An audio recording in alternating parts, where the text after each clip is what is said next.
This is 2017 Civic Education, Section A.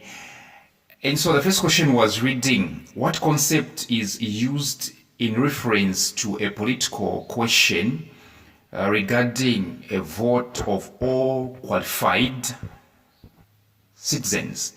What concept is used in reference to a political question regarding a vote of all qualified citizens? In short, what do you call that activity whereby all qualified citizens are very much eligible to vote, all right, concerning a political question?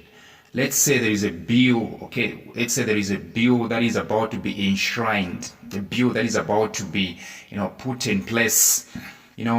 All qualified citizens are very much eligible to vote against that bill or for that bill. So what exactly do we call that whereby qualified citizens are very much eligible to vote, publicly? Okay? Of course, the answer is definitely plebiscite. Plebiscite or referendum. You can choose either of the two, but they both mean the same thing. A plebiscite or referendum. Yes. And number two, which electoral system has the following features? Which electoral system has the following features? Remember, we have about 4 types of the electoral system. We do happen to have what we call, the first past the post, system, which is a single member, plurality system. The second one is called single member majoritarian system.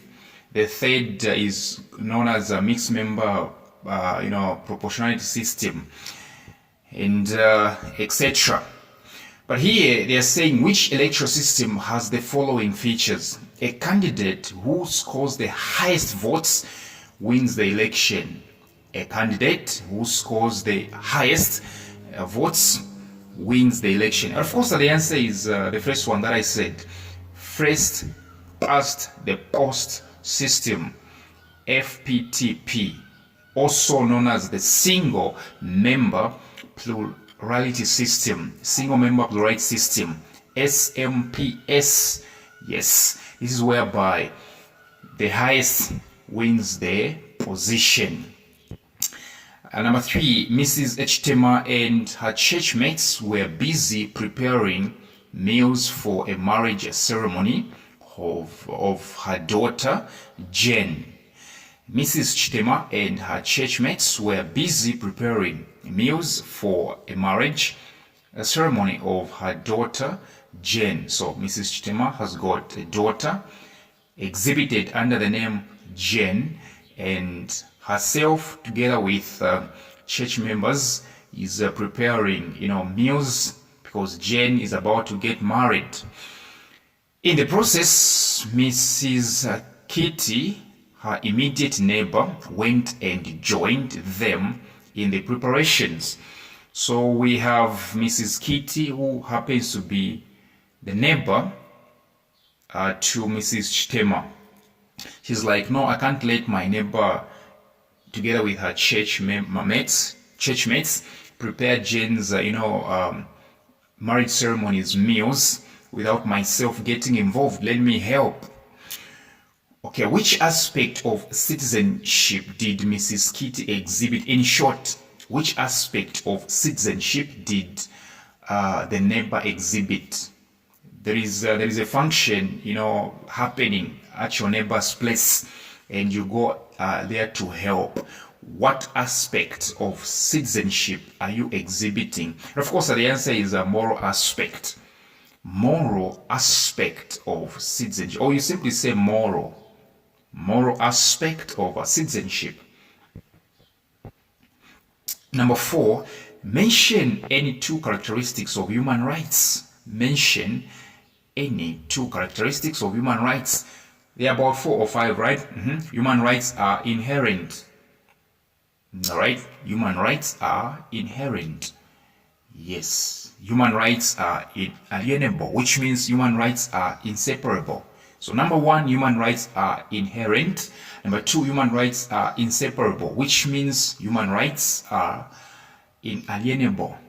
Number three, you can say human rights are universal, which means every living organism, every living person should enjoy.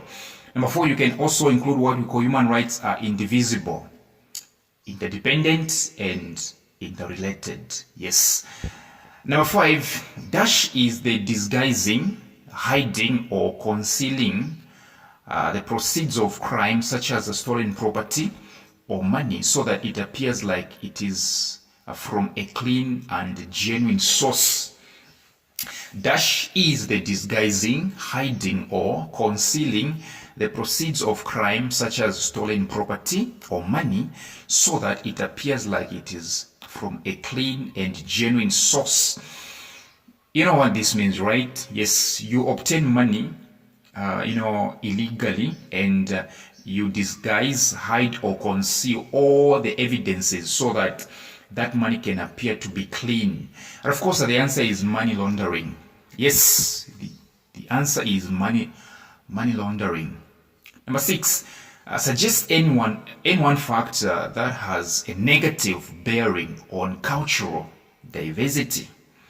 Suggest any one factor that has a negative bearing on cultural diversity, which means mention one factor that has a negative impact on cultural diversity. Cultural diversity simply means, your culture, let me say mixing of cultures. All right, you go to another country, you learn what other people live. Those people come to your country, they learn what you people live. You go from the Bemba Kingdom, you go to Luvale Kingdom, and you get to learn what other people do. So now, what is one factor that is going to prevent that? Well, stereotypes, aka stereotyping. All right, if you have a stereotype, you cannot learn. This is whereby you prefer your culture to other cultures. Number two, you can also include what we call prejudice. You judge, okay, let me say you misjudge. You misjudge other people's cultures, all right? Even before you can get evidence, you don't even know what you're talking about. You're misjudging them. You are judging them before gathering, quality information concerning their culture. There is also what we call ethnocentrism. Ethnocentrism, yes. Number seven, distinguish over-the-counter substances from controlled substances. Over-the-counter substances from controlled substances.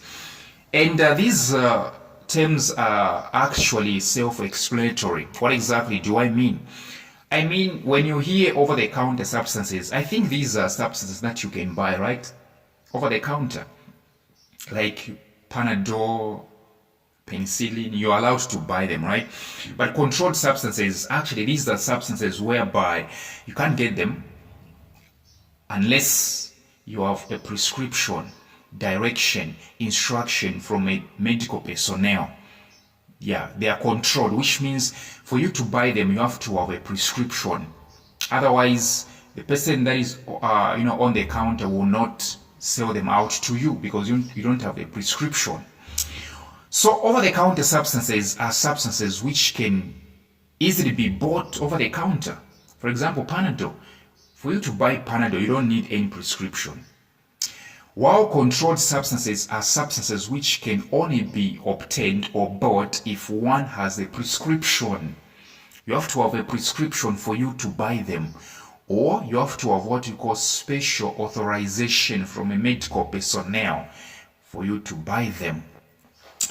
And number eight, a person or an independent agent who links clients as seeking insurance from an insurance company is known as dash. A person or an independent agent who links clients seeking insurance from an insurance company is known as what? And of course, the answer is definitely insurance broker. Insurance broker. Number 9, Mr. Karibe Kantu was beaten at a market after a marketeer shouted, "Thief!" in his direction. Mr. Karibe Kantu was beaten at a market after a marketeer shouted, "Thief!" in his direction. The police arrested him and kept him in police cells for 2 days before releasing him. The police arrested him and kept him in police cells for 2 days before releasing him. You're getting the context, right? Mr. Karibe Kantu was beaten simply because a certain trader, a certain marketeer shouted to say, "Hey, that's a thief." So after being beaten, the police came in and they arrested the same person that was beaten, Mr. Karibe Kantu. After being beaten, Mr. Karibe Kantu was arrested, okay, and kept in police cells for 2 days before releasing him. Which one of his rights was violated?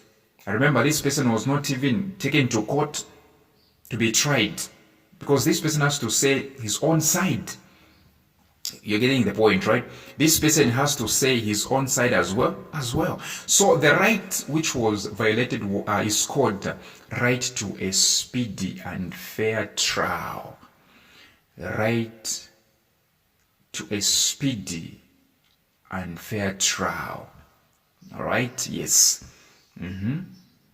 True that. He has to be tried. Number 10, Mr. Chilangamililo, a businessman of Matebeto village, died intestate, which means he died while leaving a will. All right? Yes. Mr. Chilangamililo, a businessman of Matebeto village, died intestate, which means he left a will. All right? Intestate means he left a will. He left 50,000 in his Zanaco account. How much money will be allocated to the children? How much money will be allocated to his children? Remember, according to the Interstate Act according to the Interstate Act, all right, children are supposed to get 50%. So you do 50% of 50,000, you get 25,000. So children got 25,000, or children will get 25,000. Number 11, what is the effect of civil wars on the environment? What is the effect of civil wars on the environment? Civil wars are these wars that happen within the country. Okay? Yes. So number 1, there is what we call environmental degradation in the places of war. There is what we call environmental degradation, which means the environment is degraded. Number 2, where conflicts take place, the infrastructure is damaged. Yes. So apart from degrading an environment, infrastructure is also damaged. So environmental degradation, number 2, infrastructure damage. Yes. So infrastructure such as bridges, buildings, airports, seaports, telecommunications and railway lines are damaged. Yes. 12, explain the concept sexual harassment. Yes. Sexual harassment. Explain the concept sexual harassment. Sexual harassment is simply when someone keeps on saying things or doing things of a sexual kind, like touching you or making sexual remarks. All right? You are there, you are seated, somebody's, talking about your privates or touching you without your consent. That's what we call harassment, sexual harassment. Number 13, why is budgeting important for national development? In short, why should a nation budget if it wants national development? Number 1, budgeting determines the performance of the economy. There are no two ways about that. Budgeting determines the performance of the economy. Number 2, budgeting helps the government to stick to the goals set in a budget. Budgeting helps the government to stick to the goals set in a budget. Number 14, how is poverty associated with the negative aspect of human development? How is poverty associated with the negative aspect of human development? All right. So how is poverty, let me say, how does poverty bring about negative aspect of human development? All right. Number one, poverty, okay, is linked with insufficient access to food and nutrition. Poverty is linked with insufficient access to food and nutrition. Okay? So, the second thing is education. Okay? Education. Next, healthcare. Next, adequate shelter. Next, clothing. Okay? Yes, all these. 15, Namwene obtained a loan from a local lending institution with conditions attached and at a high interest rate. Namwene obtained a loan from a local lending institution with conditions attached at a high interest rate. What kind of loan is this? You have a loan, you borrow money and, the interest rate is just too high. What is that called? What type of loan is that? That loan is called a tied loan. That loan is called a tied loan. Yes.